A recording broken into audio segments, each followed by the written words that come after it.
Мұхтар Әуезов атындағы Қазақ мемлекеттік академиялық драма театрында 4 қарашада Тынымбай Нұрмағамбетовтың «Қожа Насыр Тірекен» комедиясы, режиссері Оразқан Кенебаев. 5 қарашада Исраил Сапарбайдың «Сыған серенадасы» мюзиклі, режиссері Есмұхан Обаев. 6 қарашада Еркін Жуаспектің «Күлеміз бе, жылаймыз ба» комедиясы, режиссері Мұрат Ахманов. 7 қарашада Дулат Исабековтың «100 жылдық махаббат» драмасы, режиссері Алма Кәкішева.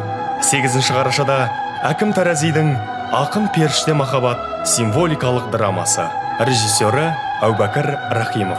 9 қарашада Уильям Шекспирдің «Отелло» трагедиясы, режиссері Надежда Птушкина. Басталуы сағат 18:30-да.